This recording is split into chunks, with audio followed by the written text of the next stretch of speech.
you actually have certain rights. And so, I mean, even with that being said, say, with me being a citizen, I can still report, even though, if I am on the job, if I see some kind of criminal activity being committed, I have the right to report that criminal activity. But also, at the same token, if I know that something is going on that shouldn't be going on, I have the right to actually step in and try to diffuse the situation. But, legally you can't detain anyone. You're acting as a security guard or as a citizen? No, I'm both. I am a security guard. But when you're doing this, are you on duty as a security guard or as a citizen? Well, I mean, it just kind of depends, like I said, I mean. The law kind of depends. Yeah, it depends on whether you're on the clock or not, and whether you're in uniform. If you're on the clock and you're a security guard, you have the same power to let probably as a police officer. Hold on, you have the same. Yeah, wherever you're at. Yeah, if you are a licensed security guard, you're hired for a property, you have the same powers as a police officer. Well, see, I was told that the only time that you can actually detain someone is if you see them committing a felony. That's maybe your employer's policy. It might be. You go out and shop if you see somebody commit a felony, you get them to do something. That may be policy. Yes, sir. And okay. Yeah, I'm not sure about that. Okay, but you need to check with your employer about that. The only reason we're out here today is that the Department of Social Services does stuff like SNAP, food stamps, and things like that. And while you have every right to videotape, any place the public has a right to be, you have a right to videotape.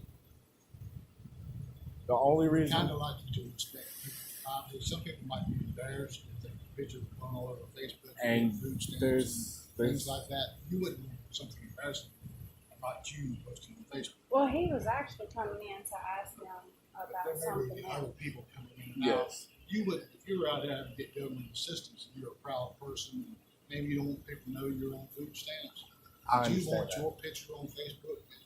I understand that, and like you said, people might be, and I wouldn't record none of the private citizens. There was a young boy, and I should have caught this on camera. He was such a gentleman. Like, he opened the door for his mom. She's pushing the stroller. He's struggling. He's like trying to get that door open. That would have been a proud moment. But I know that, like, at the post office, Poster 7, we're not allowed to record where you can see any of the card information. We have to wait in line and then we can go up and ask her questions. I'm here to find out. I walked in today. The only reason I came out here and did this is because I wanted to find out what happened to a missing 14-year-old child that's been missing for 3 days. I got a confidential tip. I done told them I'm a reporter. They didn't want to hear it. A lot of times, juvenile. They can't. I know they can't give out the information as far as to why he's missing or how. That's but probably something also that you would need to go through DS's headquarters in Columbia with. A lot of times these people are not allowed to release statements to the press. They have designated what they call public affairs officers. Yeah. Who release statements and stuff. A lot of times it's their policies that I they're believe not, they gave me the number for that. That's what I would do. I would contact their public affairs officer with DSS and ask if they have a statement.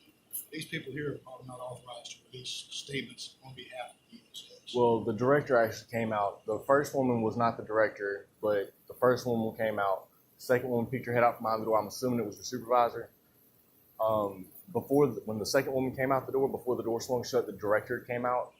They escalated it to the point where it wasn't a one-on-one anymore. It was 3-on-1. They've given you a card of someone to contact who's authorized to release a statement. Yes, and they called the police, and instead of me. That's what I would recommend you do then, is contact that person who is authorized to speak on behalf of DSS. All right, and I also filed. I was trying to file a complaint and let them know about the safety of the public here with the bee's nest.